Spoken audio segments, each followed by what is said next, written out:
Okay. So I guguess Joe meet Rodney and Rodney meet Joe. Have you guys Hey, even Joe, had a how are chance to you? talk yet? Or that was mostly just on the messaging app there? Yeah, no, I haven't talked to Rodney at all, but Ben's told me a lot about you. Well, that sounds good. There's probably a lot more than he's told you, but we'll just kind of go through this, and you might know me a little better. Yeah, Yeah, Rodney, absolutely. we still need to get Joe in a proper and a well, okay. I don't want to hit on Joe's hat or anything. I won't do that. But we still need to get Joe in like a proper, $1,200-$1,300 hat here one of these days. So Oh, I'm geez, urging him why that why way. why hold back? I don't know. I don't know what's going on. But anyhow, if we do this thing good enough, Rodney, they might be calling you and try to replace Tucker Carlson's spot with Rodney Oh, Allison every evening at 8:30. yeah, I don't think they want that. I don't know, man. You've got some I good don't. views. I don't think they. I don't think they'd go for that. I'm a little more conservative than Tucker. You're even worse, aren't you? You think you'd last a Oh, week on there? I'm just old school. Old school thought. You know, probably like your grandfather or something. Uh, yeah, you would probably fit in down here in Georgia pretty well. Folks down here they're pretty solid. Well, people are pretty solid everywhere. It's just a lot of the stuff that's going on that is not so much mainstream. Yeah. Well, anyhow, we'll try to keep that the humor side of things. But so, folks, we're on here. We're doing a podcast again. This is podcast number 46, right, Joe? Correct. All right. So, getting up there. It's getting windy up here, guys. We've been climbing to get this high. So, for podcast episode number 46, we have our friend and excellent hat maker, Rodney Allison. Rodney, where are you located and where are you joining us from right now? Well, I'm south of Salem, Salem, Oregon. Uh, I live out of town about 4 or 5 miles. Been here for about 20 years. I grew up north of here about maybe 20 miles. A little town called Woodburn. Uh, Farming community up there is where I grew up, and that's where I started my business. Moved down here about 22 years ago. And for me, and probably a lot of people listening don't know exactly what you do. I know that I know a couple people that are hat makers, but in your own words, could you describe what your business is, like what, and maybe what sets you apart from some other folks? Well, I I'm pretty humble about my work, and I've been asked before, just flat out by people, why should I get a hat made from North Valley Hat Company by Rodney Allison versus another brand? And that's a difficult question because I don't want to sound boastful. I've been making custom made felt hats for going on 38 years now, which is quite a long time. But I think, other than just the longevity of my work and the years, is that ever since day one, I've tried to become better and better with every hat I make, every process that I go through in the manufacture of a good quality custom felt hat. Um, but I think what really sets me apart is I take the time and I take it so personal. Uh, I don't do numbers. People ask how many hats you've made a year, and I have no clue. I would rather say I made a lot of good hats for a lot of satisfied people. Paid attention to every detail, um, taking the time to do things right, and also somewhat become friends with most of my clients, uh, more on a friendly basis than just a retailer would be. Um, I go through the entire order. Sometimes takes 2 to 3 hours, just to make sure that I'm on the same page with what the client wants. Uh, and we'll go through everything from the height of the crown, the style of the crown, the width of the brim, the style of the brim, the trim, any extras, accessories, things like that. But more importantly is that when I get the hat done, that I stand behind everything 100%. No ifs, ands, and buts about it. If something's not quite right, whether the shape needs to be changed or tweaked a little bit, or perhaps it's a little loose or a little tight, that's up to me to make it right. And I take responsibility for it. Uh, Hmm. but that's some of the things that make the difference. Hmm. So one of the things we really like to do on here, because the podcast is called On the Move, if you hadn't known yet, Yeah, is we like to hear about how people got to where they are. And you in particular, being a hat maker and a skilled hat maker at that, that's pretty unique. For instance, traveling around as a cowboy, you always have a hat on. And when I'm going about, and I travel around the country a little bit from time to time. I'll go to these clinics, or we're hauling horses, or going to visit family. You end up in the airport or sitting in some random place.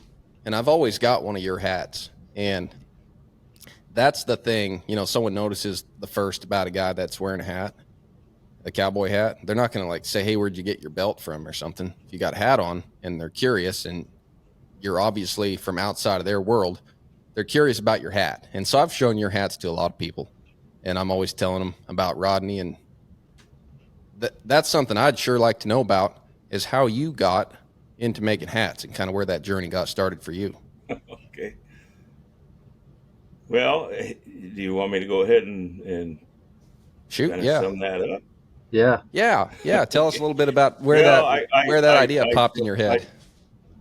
somebody asked me that, I just say it was a mistake.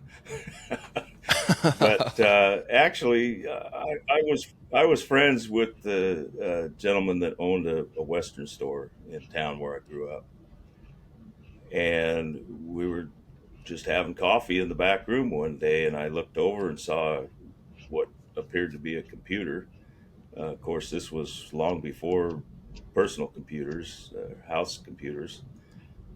And I jokingly said, "Well, how do you work on hats when you got all that junk in the way?" That's when he said, "Well, you ought to buy my steamer and whatnot, and start working on hats, because we don't have time."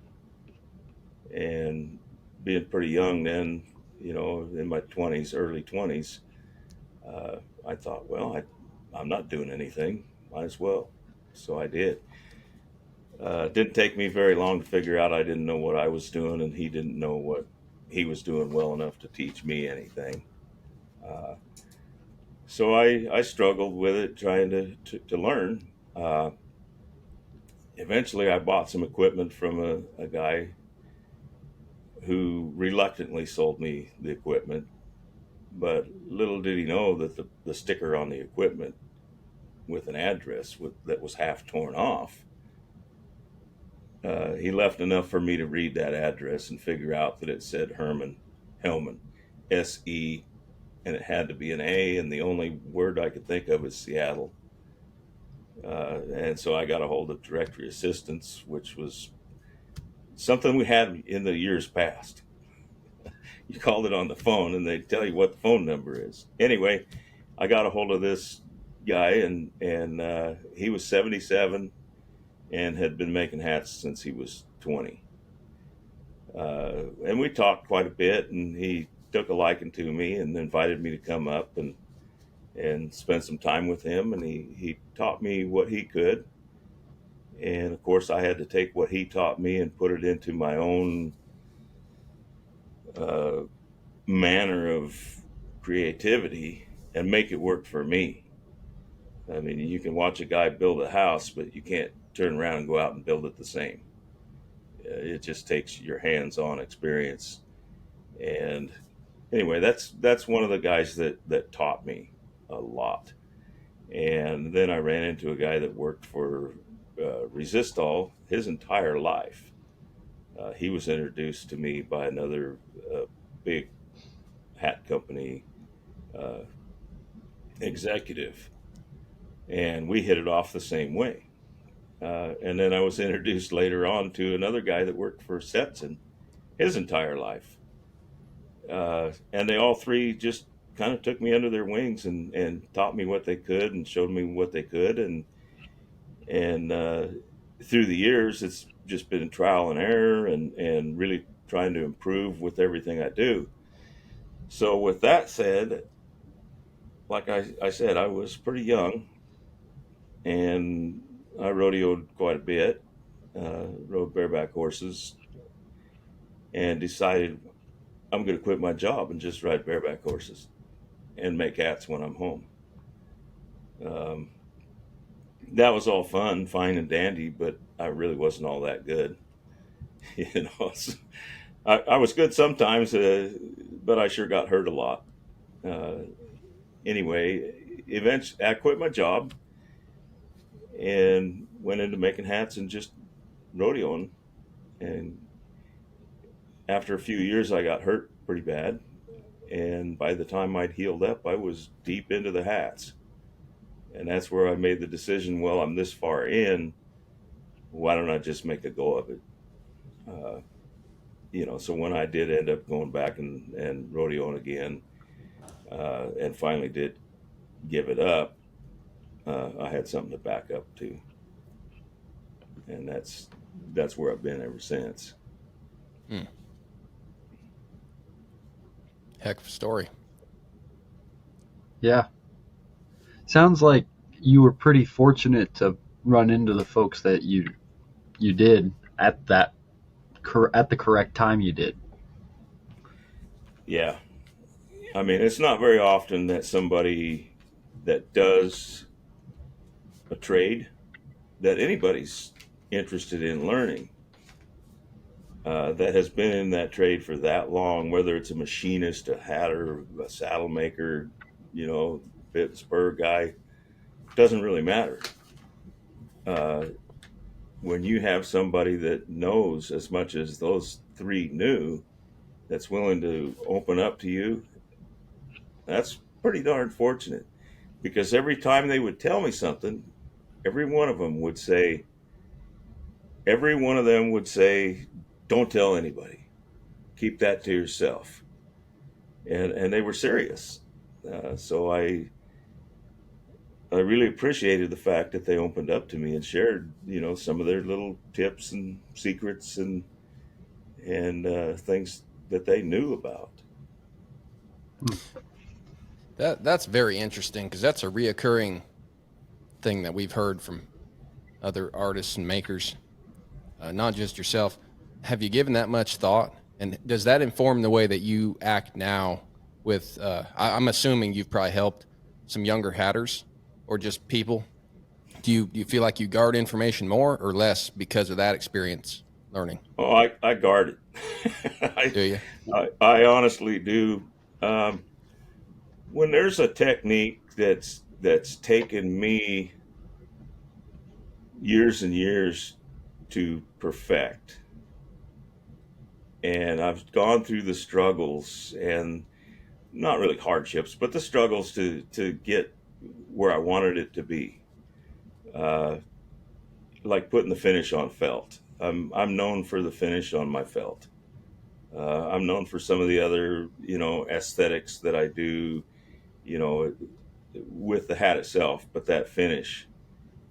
And why I keep it so tightly is because what I see is people coming into the business that want to just learn, without putting in the extra effort. So Yeah. that's hard. If I found somebody that came along that had, just a true passion for being better, I would open up, and I probably will someday. Yeah. But this is how I make my living, and it's been that way for, like I said, 37, 38 years. So I keep it pretty tight. Uh, So do you feel that? Yeah, I don't find anything wrong with that. But do you think that people people don't deserve to know the information because they just haven't worked at it hard enough, or do you think that they need to struggle? Otherwise, even if they find out the information, it won't mean enough to them if they haven't, you know, bled a little bit to get there. no, I don't think that they don't deserve anything. I mean, we all deserve that help that we can get out there. Uh, from different people that have the knowledge. Uh, what I'm trying to say is I haven't come across the sincerity and desire to learn. Um, it's I know a lot of equine people, and they know an awful lot, and people come to them to learn. Uh, but they go away with an appreciation of what they've learned from these clinicians, and take it home and try and improve. Um, I don't think that if it's just handed to them and they don't spend the time to learn it, I don't know how to say this. It's like if I went to a clinician and I went to, I would say, a week long clinic, and went home and said, I'm a clinician now. I went to this school. I know how to do it. I'm an expert. That's not right, because of the years and years and years and the trials and errors that clinician had put into what he does know. That's what I'm trying to get at. Yeah. So you're kind of saying, because I think Joe and I both, we definitely understand that, and even probably agree on some of those points. So are you saying there could be more power kind of held by the mentor if they were more careful about how they dispensed information and knowledge? Because if you just give out wholesale knowledge very freely, then you're going to create that problem for yourself. But you're trying to be more cautious, and if to where you don't Well, develop actually, that problem where you just develop a bunch of self-proclaimed hat makers that don't really know anything, and you really haven't taught them that much, but you've given them a little bit, just enough to kind of hang themselves. exactly, exactly, and that's what I mean is, the term master. That's that's a sacred term to me. When I say a master saddle maker, I know the masters out there. The TCAA, guys like that. Um,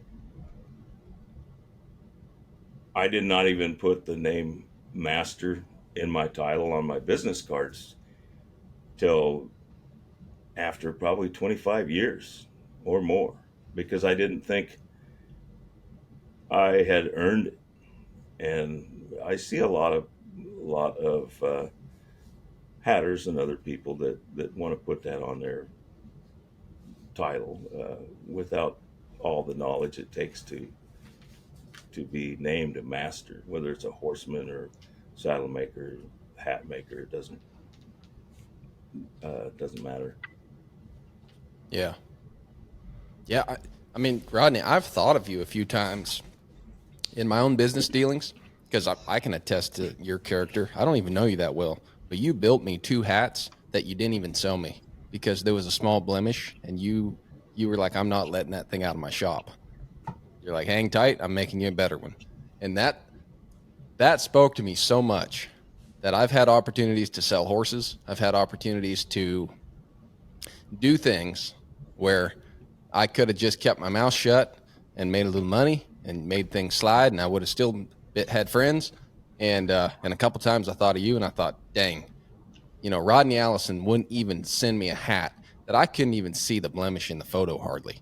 And I bet he wouldn't sell this horse just because he could make some money. And And there's not a ton of, there are a lot of great people in the world, but it's easy. It's easy to just not have that level of quality. And so I admire you a lot, because that's actually helped me. Just that experience working with you on that. Mm-hmm. It's kind of informed a few business dealings that I have not had, because I didn't go through with them because of that. Well, I think integrity in life is pretty darn important. Um, I I kind of smile when you say that. You really have to stop and say, do I want to sell this? Do I want the money, or do I want to know that I'm putting out the best quality that I'm capable of putting out? And again, I keep going back to the horsemanship and like you said, the horse deals. Uh, I couldn't sell a used car, because first thing I do is open up the door and say, well, the radio doesn't work, and you can only roll up the window from this button here, and every once in a while you got to put transmission fluid in.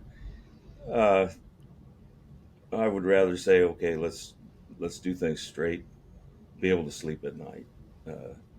That's in all aspects of life, you got to do that. You got to feel right about what you're doing. I always figured in the hat business, I've got to give more than what the client expected. Yeah. So going back to what you mentioned there about kind of guarding the information, it makes sense to me that, I realize that probably in every trade there are people out there who they go learn some information and then hang their shingle and kind of intentionally or unintentionally misrepresent their ability. Um, so I guess the one thing I like from a horse standpoint, because that's kind of what I can relate it back to. You have people who put on a clinic and go and kind of they will just kind of give the information out, and then what you said will happen. But at least in the horse world, what happens is those people kind of get like it's almost like the free market kind of sorts them out, you know. And I'd imagine it'd be the same deal with hats, where it's like, okay, well, this is so and so, and he's the hat guy now, and he learned this technique from Rodney. But people are going to learn pretty quick that just because you learn something doesn't mean that they have the thousands and thousands of hours that you do applying that method. So I guess my question for you, because I haven't been in that situation where I feel like I've mastered something and had the opportunity to go educate someone else. My question for you would be, will you just withhold that information because you don't want to deal with that person going through that cycle? Because I think in my mind I'd be like, oh no, I'll tell you what I do. I mean, I know you'll never be me as far as my ability, because I know I'm here every day working on it, you know. Mm-hmm. That would be my thought, is I can tell you this information, but that doesn't mean you're going to put in the 10,000 hours to master this technique that I'm showing you here. So you see, does that make sense what I'm asking? I'm just trying to understand Yeah, that. yeah, and it's not anybody can make a hat. Mm-hmm. That's my thought. Anybody can make a hat. Uh, the more information that they have, the better, and it's going to make them have the ability to make a better hat. And as long as they're continuously trying and striving and trying to get better all the time, that's great. But I just don't see that in a lot of people. I'm not saying that everybody wants it for nothing without putting in the work. What I'm Hmm. saying is that I haven't seen very many people that, really respect the fact that this is my start point. This is my start point, and here's where I want to end up, way over here. Uh, Hmm. what I see a lot is this is my start point, and in 2 weeks I'm going to be way over here. Does that make sense? Yeah, but It's like a machinist.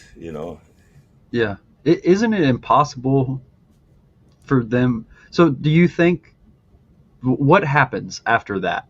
Do they kind of delude themselves into thinking they are where they aren't, or do they realize that it's a much longer journey than they thought?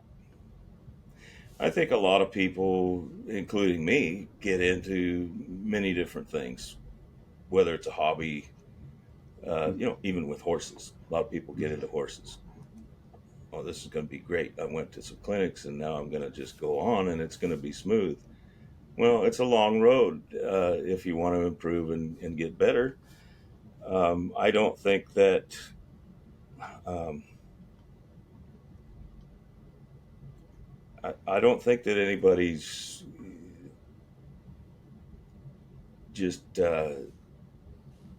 taking it for granted that here it's given to me and now I know everything I need to know. Uh, you're not going to be able to know everything you need to know in any trade just Hmm. with putting in a couple of weeks or a couple of years. I've seen masters that I've known since, say, a master saddle maker that I know, that before he even picked up a piece of leather, I knew him. And now he's one of the most well known out there in his trade. And I've watched that journey, but I did not watch him go from, I had a guy teach me how to make spur straps. So now I'm the best guy out there. It's a long journey. Hmm. And I don't want to take that away from anybody if they have that desire to make hats, and you can't knock them for wanting to learn.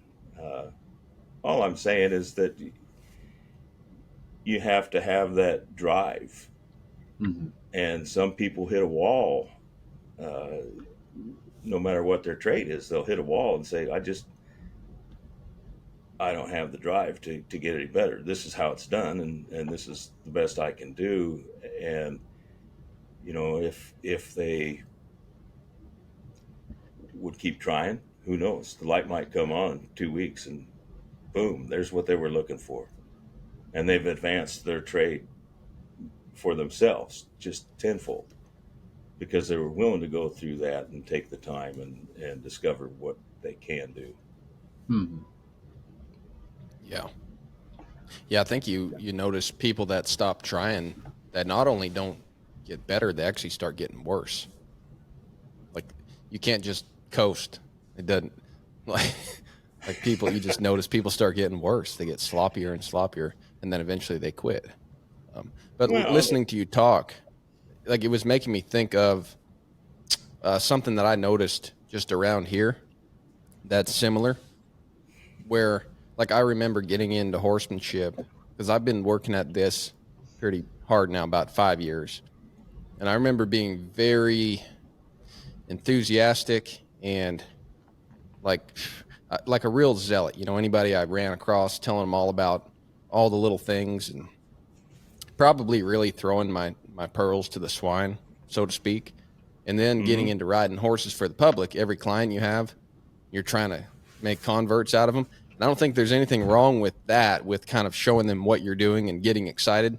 But as far as just dumping the information on them, um, I've noticed lately when somebody comes to ride their horse, like unless they really ask, I've found myself just kind of saying, well, yeah, just here, put the bridle on them and let's go in the arena. And I'll just show them how to like make the horse go around them. And I guess I'm just going to confess this on here because I haven't really said this to anybody. And I don't feel like I'm shortchanging them or anything. But if they're not even asking and they don't even seem curious and they're just talking about how they like to ride and what they want to do, maybe it's just me not having faith in humanity, but it just seems like they're not even going to care when they go home anyway. So why spend an hour dumping all kind of valuable information and little nuances that I'm working on and learning about groundwork and horsemanship, but they don't really care anyway. And I can just simply show them how to kind of make it go around them and let them get on there. And if I've done my job well, it ought to be safe anyhow. And then if they're actually curious, they're going to ask. And if they're not, I won't have wasted an hour of my life, and I won't have wasted like a bunch of words. Yeah. And I don't do it like unkindly, but I did, listening to you talk, I just realized that's kind of what I've been doing the last couple of weeks. And I didn't know if I was being lazy. I haven't really thought about it, but I've just gotten kind of tired of being an evangelist to people that aren't really interested at all. Well, when it comes to your horses, it would seem to me that somebody would come to a horseman and seek out information on how they could become a better horseman themselves. And, I have to ask, then is like me, I don't talk a lot when I'm trying to learn things. So, and maybe it's that they're trying to take it all in. But like you said, if they don't ask, if they're not understanding and they're not willing to say, wait a minute, I don't get this, I don't understand. I remember a clinic, gosh, I was 20, maybe earlier. And I asked, I said, this may sound stupid, but what about the back cinch? And he just went into a whole spiel for about an hour and a half on back cinches and how important it was that people knew this and knew that, you want to suck it up, you want to leave it, a little bit loose, or, and the troubles that could come from not having your back cinch adjusted right. And here I thought it was, such an idiotic question that turned out to be, okay, now I understand. And if I wouldn't have asked, I wouldn't have known, and I would have just went on the assumption that what I was doing was correct. And so it's better to know when people ask about hats, how do you do this? How do you get that sweatband to lay so nicely into the hat? And I'm thinking, I'm not going to tell you, because you just walk into my booth at a trade show and you want to know. Well, Yeah. it would be But better that is, if you called me up and said, I'm really having trouble getting these sweatbands to lay in the hat like I want them. Is there a way that we can get together because I really want to do this? That would make a world of difference. Really would. yeah. Yeah, that makes a lot of sense, because then it pretty much confirms right there that the information's ready to be heard. Yeah. Mm-hmm. Not just here, give me everything. It's I really, really want to learn this, and I've been struggling with it for the last year, and I want to get past that hurdle, but I can't seem to be getting past that. Well, the guy tells me he's been trying this for how many hats are you going to put a sweatband in a year? That tells me he's been trying a lot. That's like in the horse industry, a guy saying, "Well, I started these 10 colts during the winter this year, and they're just not getting to the level I want them to be before I turn them loose to somebody else." Mm-hmm. They want to know that. What am I doing wrong? Tell me so I can learn. That goes a long ways versus just tell me so I know it so I can go tell everybody else that I know it. Yeah. Yeah. Yeah, that makes sense.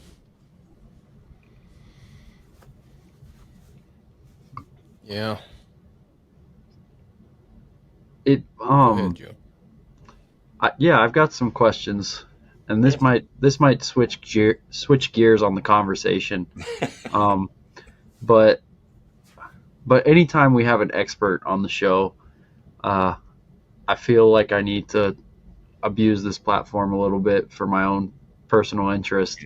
And so I've got some hat questions I want to ask you. Okay. Um, and I guess my first hat question is what, like, we were talking at the beginning, a $1,200 hat or something like that. What is the big difference in someone buying a hat like that as opposed to maybe going to something like off the shelf at like their local Western wear store? What makes it?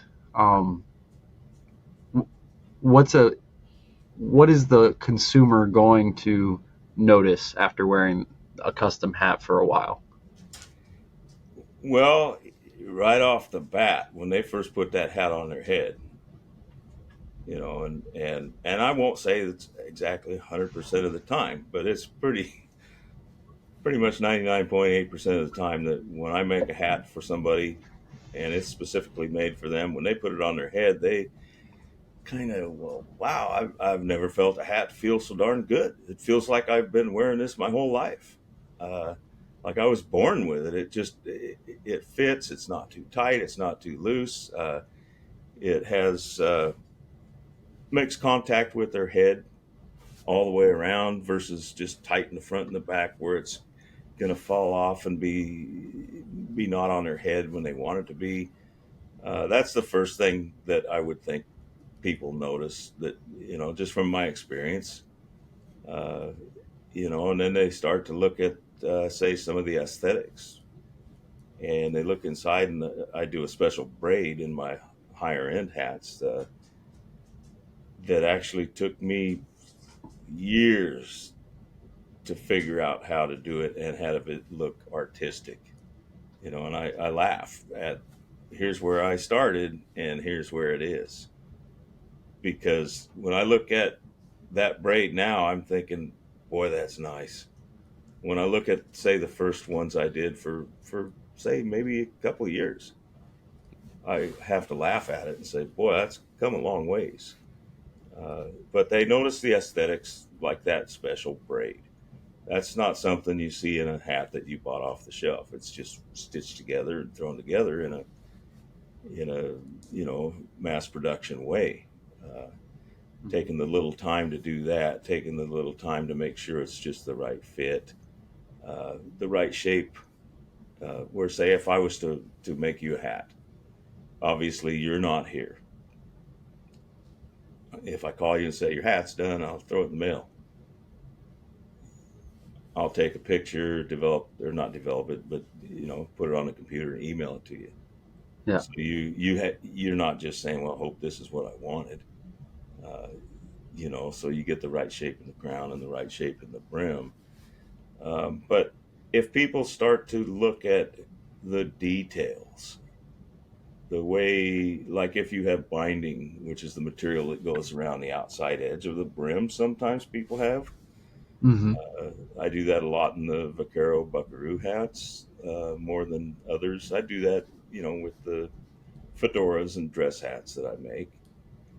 But the way that binding is sewn on, to look at where that stitch lays on the material, is it halfway between the end and the edge of the material, or is it in the right spot?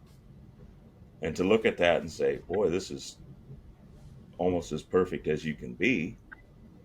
Nothing's perfect ever. Uh, but people notice that. They say, wow, this is really sewn on with quality. Um, and like I said, I take it personal. If there's something I look at and go, that's just not right, I just don't like it.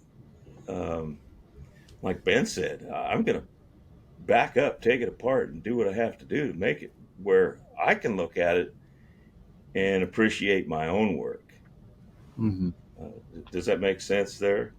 Yeah, Um, absolutely. the Another thing is the quality of the felt that I use Mm-hmm. is of higher quality than most of the store hats you're going to see. Sure. The quality of the leather in the sweatbands is of higher quality. The liners are higher quality. The thread that I use, you can't break it. It's not a big heavy threads, but you can't break it. Hmm. Everything that I use and that I do is the best that I can get, that's out there, even if I have to spend. I remember a gentleman that made my liners, and I told him what I wanted. He said, "Do you know how much that's going to cost?" And I just said, "I don't care if it's $15 a piece. If it makes that hat that much better in the end, it's worth it." Uh, so those are some of the things that make a custom hat that I make better than, say, a store bought, and the fact that I stand behind it. You know, they really do last a lot longer than anything you're going to buy in the store. Uh, Sure. Yeah. No, that all makes a lot of sense. Um, when we've had saddle makers on here in the past, it's a little different in my mind between saddles and hats because obviously there's a lot of functionality to a cowboy hat, but it's a dress piece as well. And saddles, at least in my mind, like I realize saddles, there's a lot of art that goes into it, but they are a yeah. tool for doing a job. Um, if you're say you sell a hat to a guy who's like a working cowboy or something like that, and then you see that hat a couple years later, and it's got like sweat stains or like you see like he's been wearing that thing Mhm. every day. How do you feel about that? Because I'm sure part of it's like you pour your heart and soul into this, and you're like, oh, this hat did look like that, and now it looks like this. But on the other hand, that guy's been Yeah, wearing my art on his head every day.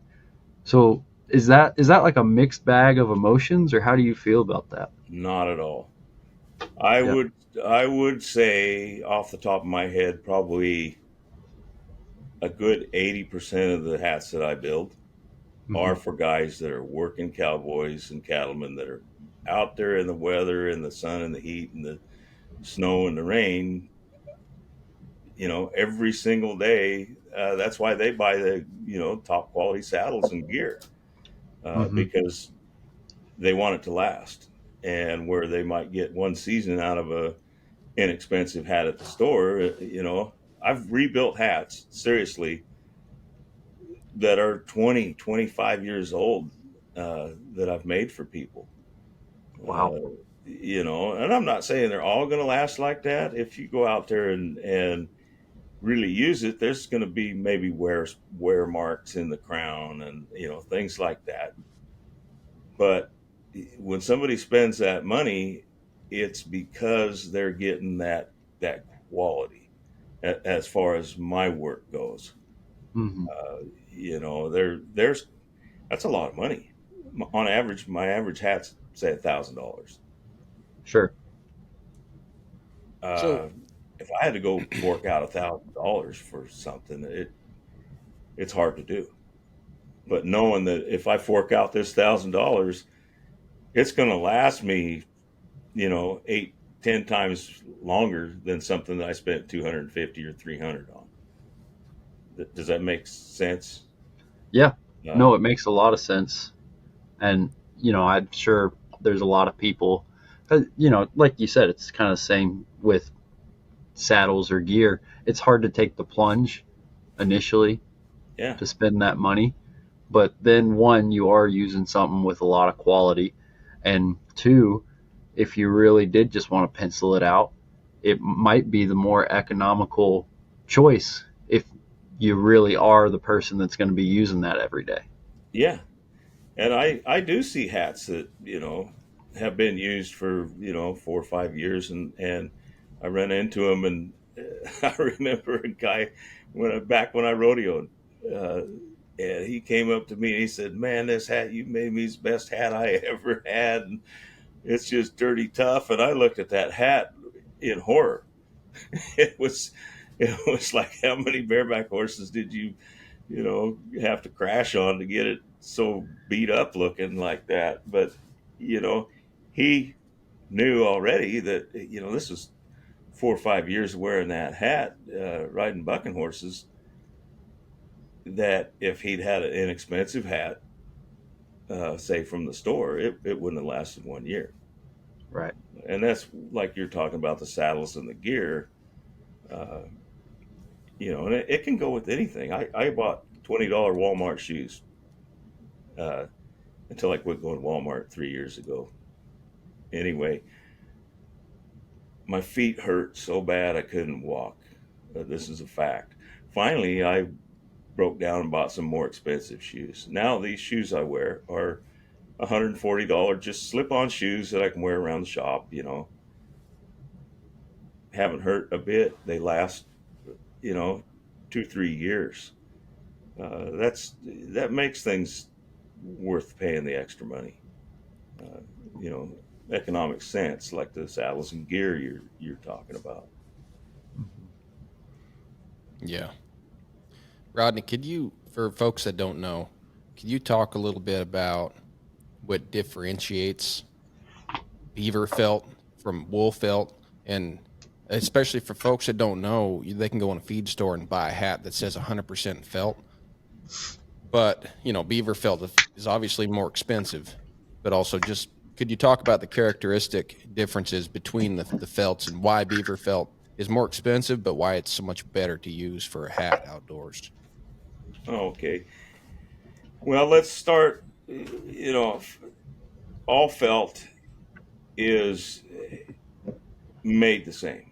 I mean, as far as hat felt, even a flat sheet of felt, uh, it's vibration, friction, heat, steam, uh, and those fibers are laid out, vibrated, heat and steam and moisture, boiling water, whatever, is going to make those fibers start to intertwine amongst each other. Okay. Now, if you take your saddle pad, that's a wool saddle pad, and look at it, you're going to see a lot of porousness in between the fibers. That's because of the way the felt is made. They want it to breathe, but that wool has the characteristics that it's not going to be able, even if you keep making it tighter and tighter, it's going to have a point where it just can't intertwine amongst itself as much. So it's porous and less durable. When you get into the finer fibers like rabbit, it can intertwine a little bit more and makes it more durable than just a wool felt. Okay, and then you start to get into the blends where it's like 50% rabbit, 50% beaver.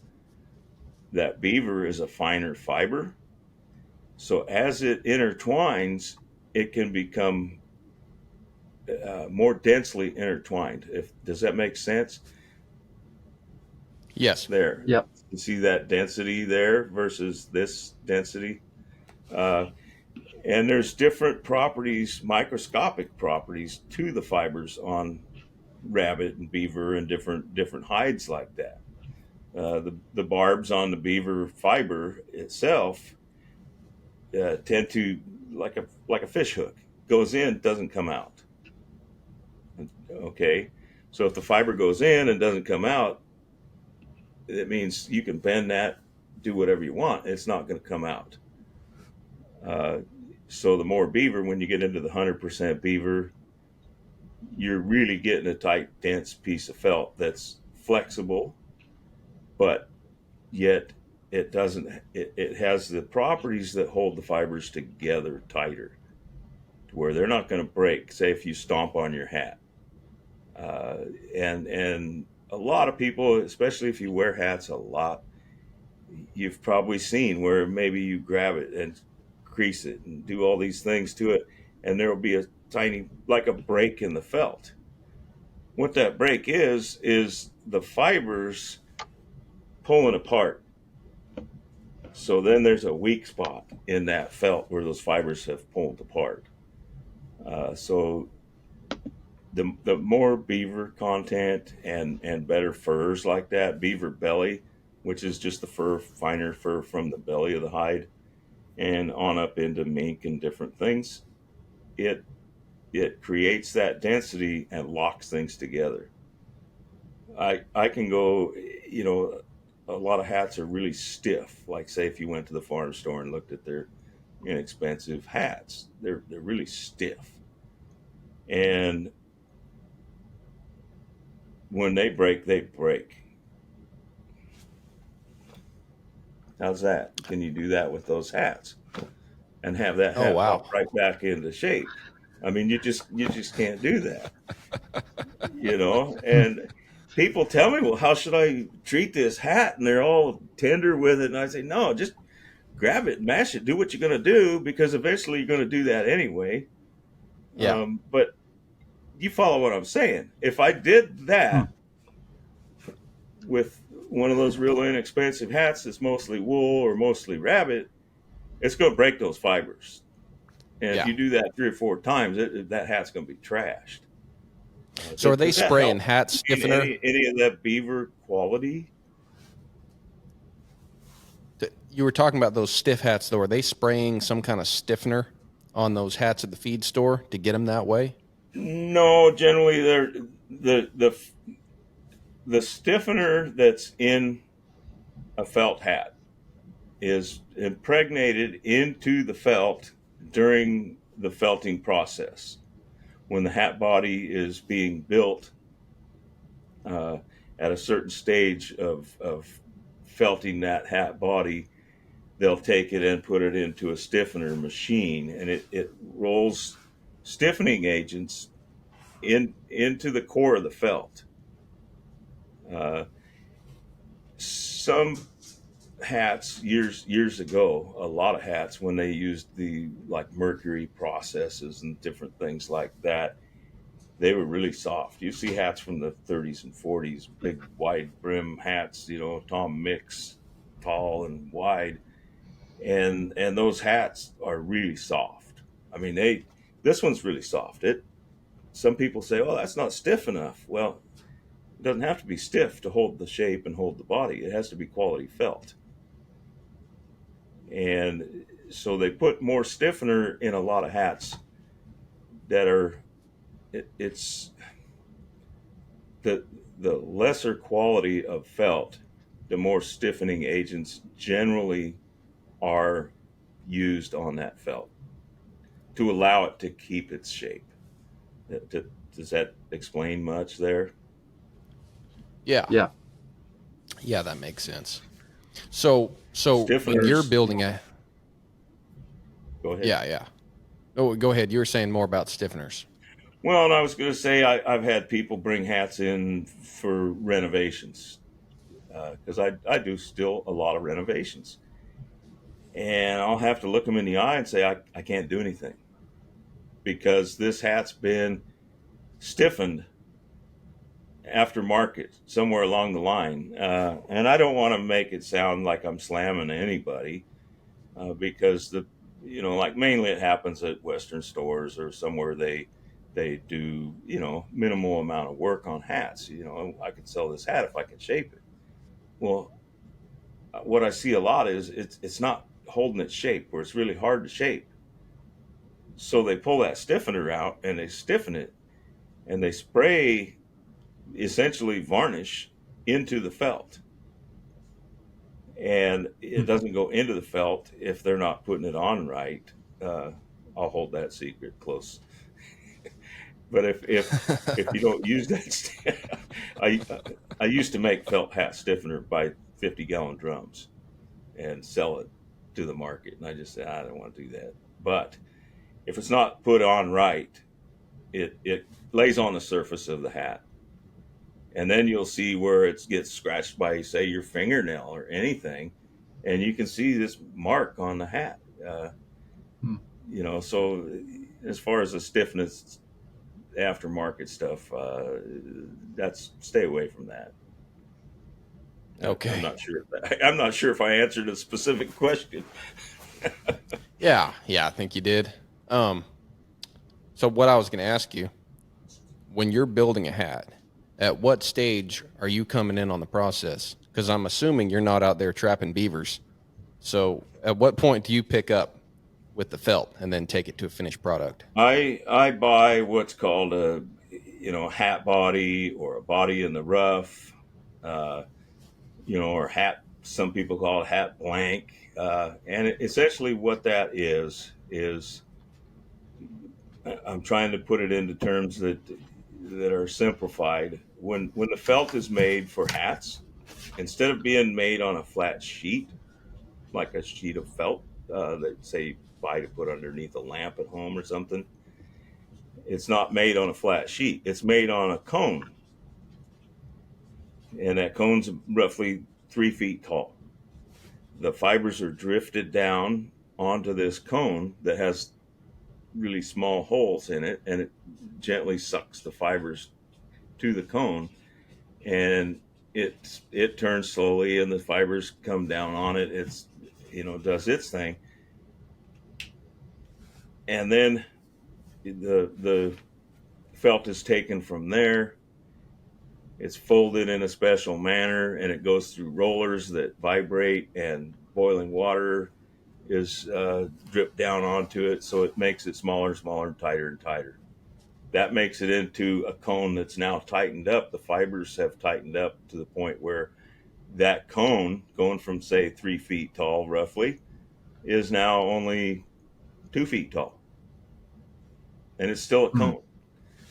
And then they do a tipper, which expands the crown out, so it mimics a crown of a hat, and then they pull that brim on another machine, so it ends up looking like it has a crown and it has a brim, but it's still rough, crude fiber, fur sticking out all over the place, very crude.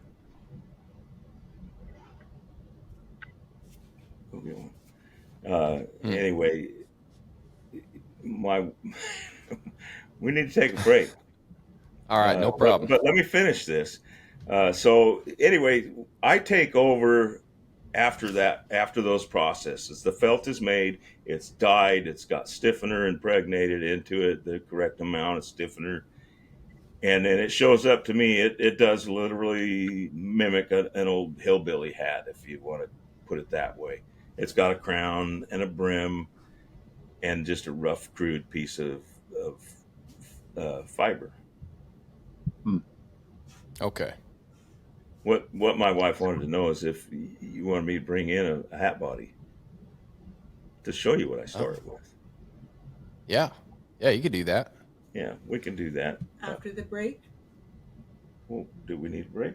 I don't need a break. Well, the way we'll do it is if there's nothing interesting on the break, we'll just cut that part out. But, if you keep it interesting, we'll just keep the break in. Our main goal is not to disappoint ourselves and the listeners. No, they're in a box. Other All than those that, boxes in the shop. no worries. She's going to go grab one or two. Okay.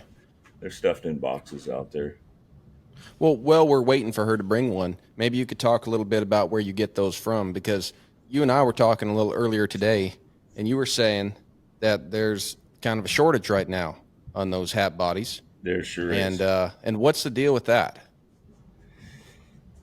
Well, as far as where I get my felt from, I get it. I have different sources, but the bulk of my materials, because of the qualities that I use, are made here in the United States. They're fur that comes from all over the world. It's a worldwide trade. The fur trade is, and it's just as it was, 150 years ago, 100 years ago. Back when we had the fur trade in the Northwest was at its peak, was mid 1800s. All through Vancouver, British Columbia area, into Oregon. But anyway, it's a worldwide trade. There's brokers and different things like that, brokers and buyers and all kinds of middlemen. And so therefore you're getting that fur, you don't know where it came from. A lot of it comes from the northern territories, Canada, up north into Canada, and northern Russia and different places like that. A lot of rabbit comes from places like New Zealand and Australia. I mean, they're never going to run out of rabbit. Uh, that's just a fact. Yeah. But it does come. It's a worldwide trade. As far as things are right now, I can't say because I'm not in the fur industry. I'm an industry that's affected by the fur industry, and what I assume is the reason that there's a shortage right now is because the demand is increasingly higher and higher for products, uh, not just hats that are made out of different furs, but clothing, different things like that. Does that make sense? But Yeah. the hat industry as in itself is just booming. Uh, you get shows on TV that are, Oh, here we go with the Y word again. Yeah. no, I ain't gonna say it. I ain't gonna Good say it man. because No, we've talked about Yellowstone on this podcast a lot, no, so I'm sure. I don't want to put Yeah. down a TV show, but that's Yeah. Oh, yeah. Yeah. It's my done the initial same thought was I thing. can't watch this. It Well, it's done the same thing for the horse industry. We've talked about it on here. It's the Western industry as a whole has greatly benefited from Yellowstone, so that makes a lot of sense Yeah, from the hat perspective, because it's easy, yeah, even easier to buy a hat and call yourself a cowboy than buy a yeah, horse and that's feed it step and then number hire one. some. yeah. Yeah, I mean, and it's funny, and I used to be when I was young, kind of critical, and my thoughts are now I don't care if you want to wear Western clothes and you're a stockbroker. yeah, It doesn't matter. That's what you like and you feel comfortable with it, then wear it by all means. It used to be that when I would see somebody dressed in a certain manner, I would associate, you know, you're not real. yeah. They're a Well, poser. yeah, and I've, let's face the facts. There's a lot of people like you go to Texas, everybody's got a hat. Doesn't matter what you do. Yeah, Everybody's got a hat, Yeah. and a pair of boots, and a pickup. I mean, but so I can't say anything bad about the way somebody wants to dress. yeah. Uh, Well, in a yeah, way that too. Y word has affected a lot of the industry. Yeah. Well, in a way too, though. I mean, if someone had to pick how they were going to dress, say someone in an urban area, and then they had to pick how they were going to dress. The last thing you'd want is like, oh, well, I for whatever reason, cowboys and the Western lifestyle has always kind of resonated with me, Yeah, so I'm going to dress like that. The last thing you'd want to do is like have that person be ostracized for just kind of wanting to share. In a way, you dress like that, you're saying, hey, I share kind of a similar life perspective and similar values to people who wear this stuff. Like that, I mean, that's kind of what style is, right? You want yeah, to align yourself with a way of thinking, with a tribe. So the last thing you want to do is try to align yourself with the tribe and then have people who are, lifetime members of the tribe say, get the hell out of here. yeah. Yeah. I So, didn't grow up being cowboy or nothing like that. In fact, I used to hate it when somebody would address me that way. Say, "Hey, mhm. cowboy." I'm thinking, I don't dare call me that. I have not earned that. Yeah. Seriously, I have not earned that. If you want to call me a horseman, that's a little better, but I don't even call myself that anymore. Hmm. So let people dress however they want to dress. I do make a lot of hats for people that are like Western hats that are not in they're not out riding their horses and doing things like that. They just like that look once in a while, and they might not wear it once every month or two. that's fine with me. Sure. I've learned that over the years. I meet the most amazing people. And the reason I say I meet the most amazing people is because I've learned through time, I don't know if it's wisdom or what, but not to judge people. And people that walk in my shop or walk in my booth, if I'm at an event, where I used to look at him and say, this guy's he's doesn't make sense. It ends up, well, now I know why he doesn't make sense, because this is not where he came from. He didn't come from, a ranch. I have a client that actually ended up, anyway, I'm going off left field. But You're doing some of that he was straying the that Cassie was worried about. He was the assistant conductor and the head cellist for a major symphony. And when I met him, he wanted to get into cutting horses. And so his trainer told him, well, get a hold of Rodney and have him make you a hat. When I met him, I thought, this guy's a lunatic. Well, no, he was a guy that wanted and had passion about wanting to ride cutting horses. And so who was I to judge him?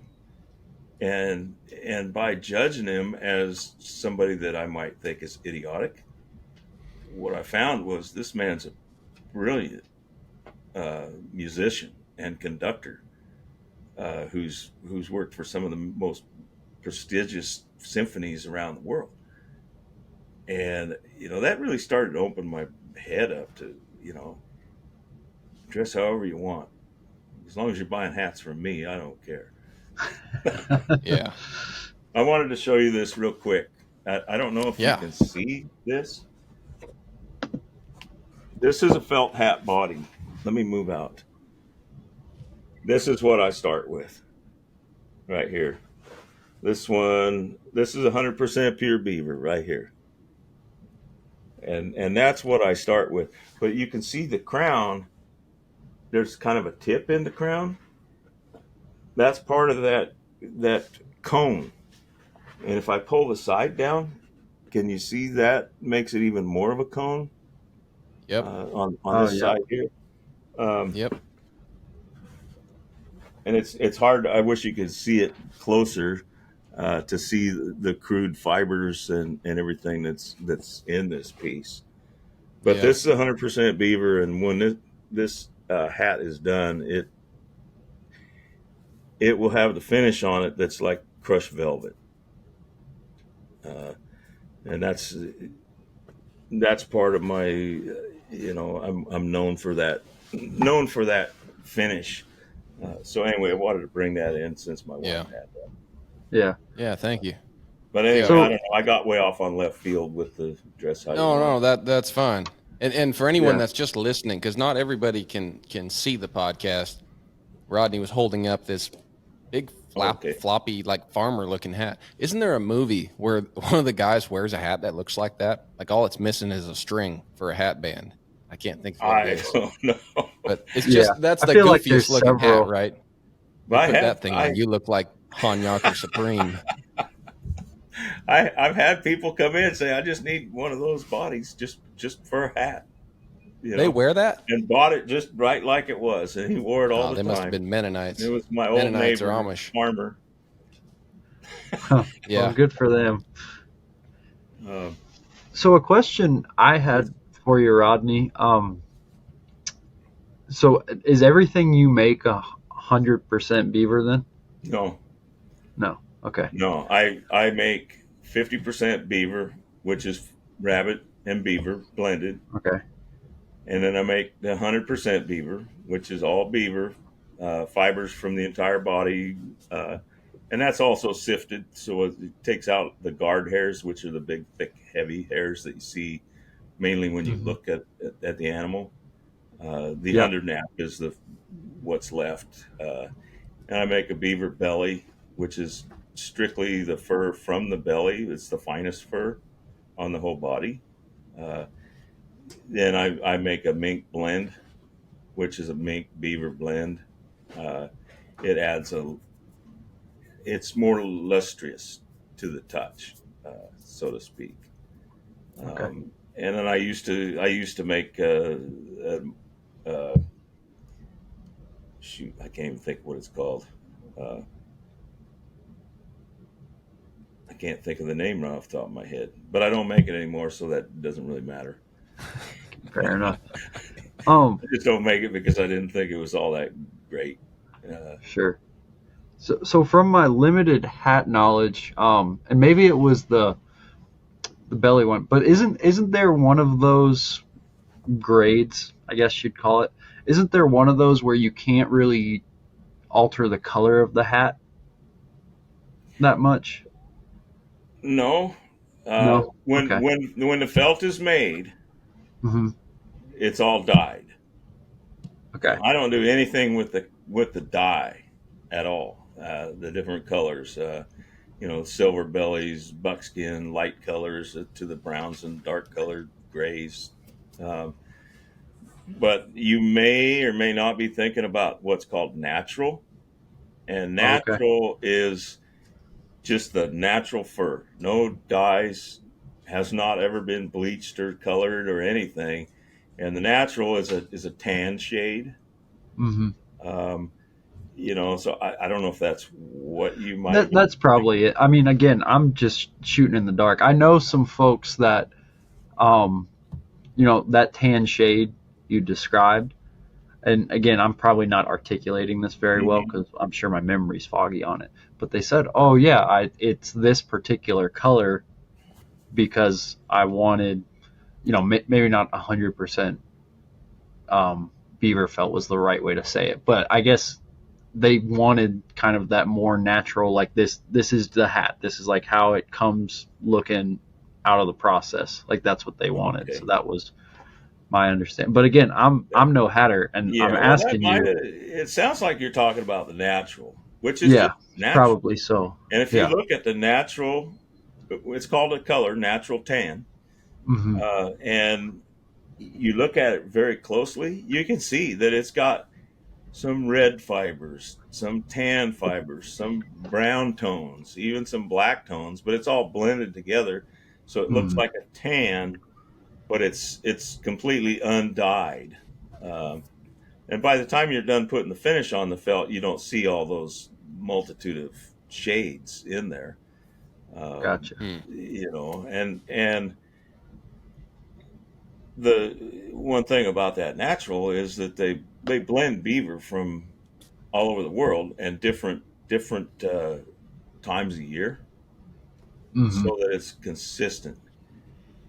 But you can still see inconsistencies in that natural color. Uh, Say if you got a bale of fur, these big giant bales, they look like cotton bales, uh, and they were, say, winter beaver from up north. They're going to have a different tone to them than beaver that came from down in the states, so to speak, just because of the time of year, the beaver length of the fur, different coats. Right. That makes a lot of sense. Yeah, that's always intrigued me. The different blends you can make, and I know, like I lived in Australia for a while, and I know they were very particular on the difference between rabbit felt versus hair felt and Yeah, the different qualities there too. So yeah, I've always found that stuff really interesting because you can tell a big difference when you pick up a hat, yeah, depending on the felt. And there's definitely some hats where I'm like, like you said, you just feel it and you're like, wow, that feels a lot better. So, yeah. And it's like there's a cobra. Everybody hmm knows a cobra.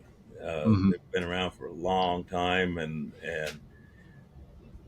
they are Australian and have an abundance of rabbit, but they also have the hair. I mean, basically, what it is hair, yeah, wild hair, um, and that versus the rabbit. They don't produce very many hats that are so-called rabbit, domesticated, raised rabbit, right. because it has different properties than that animal that would be, say out in the wild and lived Mhm. his life out in the wild. Uh, and you can tell the difference. You really can. Yeah. Is that Okay. old T-Bone there in the background? Oh shoot, he's out in the back. I don't know where they're at. Got too many He's dogs. chiming T-Bone's in. old. I have a dog that's he's 14 and a half now. Um, One heck of a dog, but he's barking at shadows now and can't hear. Thinks he hears things and barks at the wind. But he's been a darn good dog. Uh, Well, good. So, Rodney, I've got one, and sorry if I'm hogging Rodney, Ben, but I do have one last hat question for you. yeah, While I've got your ear, I'm of the personal opinion that there are definitely, certain types of hats that look good on certain types of people. mm-hmm. Um, and yeah, I imagine you probably have seen that a lot. Like, for example, I think I think I have a big head.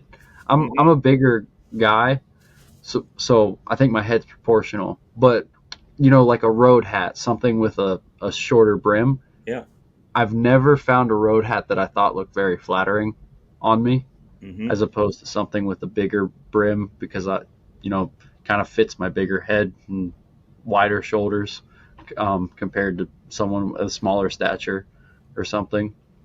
And I'm I'm curious, when you have people, especially if they're coming from a different walk of life, maybe, do you ever do any sort of guiding in terms of what style you point them to? Yeah, Yeah.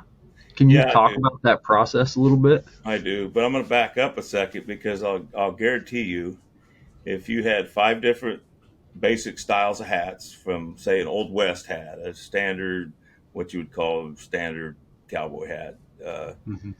say a cattleman crown and a flat across the front type hat, had an old buckaroo hat, had a fedora or an open road style hat, and you lined up 10 women and tried on all those hats, none of them would agree on which one looked the best to you. So essentially what I say is, I'm not going to tell you what kind of hat to wear, because you're the one that's going to wear it, Hmm. and it's got to feel right to you. But with that said, I get a lot of people that say, I don't know really what I want. And I say, okay, what are you going to wear it for? Well, I want something I wear fishing or ride my horse up in the mountains. Okay, that gives me an idea that you probably want something that maybe the rain's going to run off a little easier, but it's going to shade your head or shade your face some. And I ask different questions like that. And I do a lot of hats all around the world. And so I just have people, look at different styles and everything.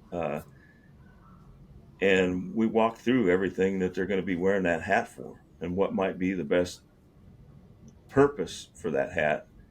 And then go, okay, we want a hat that has these purposes. Shade your face, skin cancer, whatever it might be. Uh, that's number one. Okay. You're going to wear it to hike around the mountains, or, ride your horse in the mountains, or rodeo, or, different things, and go through these processes and just figure out what is best for that one person that's wanting to get that hat made. Uh, Really doesn't have anything to do with what I think looks good on you. Hmm. I can, however, tell somebody that color does not work, based on somebody's skin tone, things like that. Uh, Right. I can give that good input. And what? Oh, I was going to, I looked over, my wife's in the room. She's saying that's where she comes in with the color. Yeah. She's an artist and been an Oh, artist her whole gotcha. life. So, I'll bring something in. I'll say, what do you think this ribbon looks like? Oh, it's got a little too much green tone. green tone, that's a blue ribbon, you know. But as an artist, you see all the other tones in there. So yeah, I mean, it's kind of fun to walk people through the process of getting just what they want. And again, you said, do I make hats for people that are from all these different walks of life? Mm-hmm. And that's part of that process. Yeah. Yeah, that makes a lot of sense. Have you had a particular hat that's been requested of you to build from a movie that stands out to you? Yeah, yeah, quite a bit. The funny part about that is I used to have a lot of people bring in videos. I know videos are before your time, but I got to rub you a little bit there. Uh, but they would bring in, VCR videos and say, I want a hat like this so-and-so in this movie. So, as it just naturally comes, every time I see a movie or a Western or even an older movie that's in a city, I notice all the hats and all the different styles. And I'm just in awe of the uniqueness of them all. Anyway, they'll give me a movie and say they want a hat like Steve McQueen wore in this movie. Well, unless you sit there and watch that movie, from my standpoint of view, you probably don't realize that guy's wearing 4 different hats. They all they're all Mm-hmm. similar, but that one's got a wider hat band on it, if you see there. And, Mm-hmm. that one, the brim's tipped down a little more. Anyway, so yeah, I get that. And in fact, I just did that. I had a guy that Y show again, that wanted me to make one like the guy that plays guitar on that TV show. Oh, And really?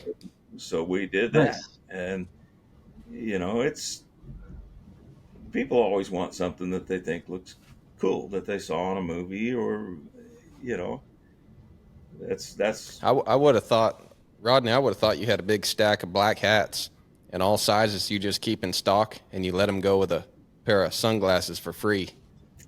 I bet those would sell like hotcakes. There you go. I don't have too many hats already made up. Hell, we I've had a got, guy in church wearing a black jacket with a Y on it. He was trying to oh be my rip in goodness. church. Imagine that. Hilarious. Uh, Uh, I don't. He's like here's an how I accountant or see something. that. I mean, I don't wear things with emblems on them unless it's given to me, Yeah, you got a little because something I right there just right now. See Yeah, I that? can see the Wrangler on your yeah, these guys, because it's shirt part of the pocket. deal. Uh, Hey, I guess I'm honesty, a man. We liar. got to I have guess you found transparency here. out my lies. But as far as hats and jackets and stuff like that, like a hat, I'm not going to go out and buy a Nike hat or Jim's truck stop hat, because why should I pay them 15, $20 to run their advertisement? They should pay me. Uh, Exactly. but anyway, that's old school thought there. But yeah, you Yeah, caught me there. if there was more guys like you, if there was more guys like you, it'd break the system. We can't have Oh that. yeah. People outsmarting free advertisement. That's funny. Yeah. Well, we've been talking. Rodney, did you know that, and it may not be absolutely true, but I heard that JFK was largely responsible for the trend of men wearing hats going away. That when Yes. he became Yes, president, that's he took true. off his hat or didn't wear a hat, and all the men in Didn't America wear one. saw a man with Didn't good wear looking one, hair. They thought, I bet and I got good looking hair under that hat. They all took their yeah, hats that off. was. I don't know if he single handedly did that, but he gave the big indication that we don't have to wear hats. We're dressed in our nice suits, and we can become more casual. There was a period before that where you would not walk out of the house unless you had some sort of hat on. You look at Hmm. the crowds in the streets of these, big celebrations in New York and other major towns, like after the war got over, and everything from a little toddler all the way up to a grandfather age man had some sort of hat. uh, and that all disappeared right along there with that indication that, here, I'm not going to wear a hat. But I wouldn't say single-handedly he went out and told the world that you don't need a hat. And they're coming back more and more. Like I said, the industry as a whole is really coming back, and there's factors again what we see on TV. Uh, Yeah. Lost you, Yeah. Ben. But you see more Oh, hats he's like still there. these, and we only really wear these hats when we're on the podcast, mostly so your headphones fit. But I don't know about Yeah, Joe. I'll speak for me anyway. But you see a lot more people wearing ball caps. But also, it kind of goes back to your comment a minute ago about wearing the truck stop hat, because I think people are wearing these hats more because they're becoming popular, but everybody's selling them with their logo on them. You go in every small town in America, and they have these little like boutique shops, and then every boutique shop carries 3 or 4 different brands, and you see some like Filson and some cool brands that are larger, yeah, but then a lot of local small brands, and they all have these hats with their brand, and they're getting everybody to wear them, and it's got a little yeah, different brand. There's a lot of free advertising going on, but yeah, casual, like there's a casualness that's really slipped into it where you don't see many people in a nice felt hat. And I can imagine, like, that must have put a lot of hat makers out of work when the hat market just went. Well, I imagine there was factories that made a lot of the hats, but I'm sure higher end hats were oh yeah, still made by folks like you. yeah. Well, back then the entire industry suffered. I mean, there, you know, felt felt companies, suppliers like that, and the people that supplied fur, people that supplied leathers for sweatbands and hat ribbon and all these accessories that are needed to make a hat, they're obsolete. Uh, just and that's it, and they're not coming back, uh, Yeah. which is sad. Uh, you see a lot of hats, a lot of major hat companies that don't have. I don't know if you can you see this 2-ply ribbon. Yep. You see that ribbon? That's a 2-ply Yep. ribbon. And I can still get 2-ply ribbon and whatnot, but it's rare that a lot of these places even put 2-ply ribbon on a hat anymore. Well, the buckles and felt became really synonymous with this is a high quality hat. It's got a silver buckle on it, and before you knew it, the low end quality hats were known for same silver buckle, Hmm. except it was Yeah. tin. Yeah. But these certain little things are not available like they used to be. So a lot of major companies just stopped using them, like the 2-ply ribbon, and real high quality sheepskin sweatbands. You'll see that a lot. A lot of synthetics. Here's a $300 hat, and it's got a synthetic sweatband in it, just to save a nickel. So anyway, the whole industry kind of suffered when people stopped wearing hats. But like I said, it's all coming back. Uh, Yeah. So correct me if I'm wrong, but I think a few of the times we've talked before, you mentioned that a lot of the tools, or at least larger machines that you use and are used in the industry, they're not making those machines anymore. Like, you're using a lot of stuff that's left over in older machines you have to repair and fix, and it's not easy to find yeah, parts because there's not like a store you can go to and buy hat making supplies on a yeah. large scale like that. Well, the equipment, big factories, they have a little more modern equipment that they use, and so they can get the parts and have them machined and things. But a lot of the old equipment that's in my shop, uh, it hasn't been made since the 20s, and Wow. and there's people that have tried to make them, but I don't see any reason that it would be feasible. I'm going to show you a tool that I use for this is for if I'm making a hat for somebody and they're here in person. I use what's called a conformateur, Hmm. and I'm not sure if you can you see that? Yeah. Yeah. Okay, now do you see the pins on top there? When this goes on your head, So that you put that looks like a torture device, Rodney. Oh yeah. Now watch. When I put this on my head, now see those pins on top. Yep. Those Yeah. move out.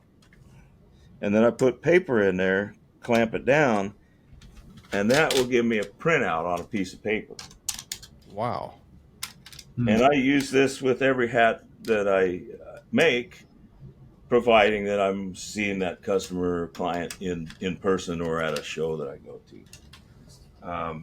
So Now so people yeah, say, again for folks, go ahead. yeah, for folks just listening, Rodney just put something on his head and it looks like a top hat. Would that be a good description? It's kind of like a top hat with little points all the way around that adjust to your head every like half inch or so. And it looks like a torture device, but it was like a head measuring device that's going to go all the way around your head. And then you're getting a reading off of that. That when it punches the holes in the paper, does that punch holes or how does that make a mark? And It then is that the exact shape or is that just a depends. scaled size? The pins on top of this machine move in and out in conjunction with the pins at the bottom that go around your head, around your skull. I put the paper in and I get a printout that actually perforates holes, little pinholes in the paper. Then I take that paper and I sketch out those holes. That, if you can understand what I'm talking about, I'm drawing those out like dot to dot. Yep. Okay. And then I cut that paper out. It fits on a jig with another tool called a formilion, which actually expands that small piece of paper back out, and reverse technology comes into play there. And that gives me the actual size and shape of the head. And if you can see the two lines in this right there and there, that's actually Yep. the center, the front and back of the head. And you can see the outside of the head, how it's, you know, it's not shaped just an oval. You see all the meat that's out on this edge. And, so that's how I get a fit when I do things in person. But this tool here, to me, is priceless. I mean, it's priceless. I've got several of them. I've rebuilt several. At one point, I thought, well, why don't I just produce those? But it only took about 5 minutes to think about it and realize that there's no market. Say if there was 20 guys out there that didn't have one and they all bought one, there's your market. I mean, that's why the manufacturer of these different tools, it's just not there because there's not enough demand for it. It's not like you going down and buying, your groceries every week. Yeah. Well, Cassidy wanted me to tell you those two tools I just showed you are from the 1800s. Wow. Yeah, they're both of them are from the 1800s. Don't let that drop. Wow. So I imagine among hat makers, that's something that gets passed down generationally. I mean, assuming that A lot of there's people hat have been makers in the business. downstream. Yeah. That's probably pretty valued too. Wow. That's very cool. Well, and it is, and I have other methods to measure heads. Like I said, I make hats all over the world, and I have a tried and true method that I use that guides people how, this is how you measure your head. This is how you get a tracing of the shape of your head. Yeah. And that works maybe better than this even. Well, when you were talking about how your head isn't really perfectly round or even oval, when you had me do my head, like the way you showed me, Mm-hmm. the secret way, then I had that on paper and I'm thinking, my head is that shape. I'd never thought about my head being that oddly shaped. Like you think of yourself as all perfect, and then you look at this thing and you're like, oh my goodness, what else is wrong with me? And then you notice one knee is pointed, it's pretty weird. The whole trip you go down, the whole lane you start to travel down when you start getting the exact shape of your skull on paper. Oh yeah. So, fair warning to anybody out there that thinks they have a perfect head. You might not. I've never seen it yet. I had a client. He was a good friend and is since gone, but his head was the most perfect long oval that I've ever seen. I mean, it was perfect.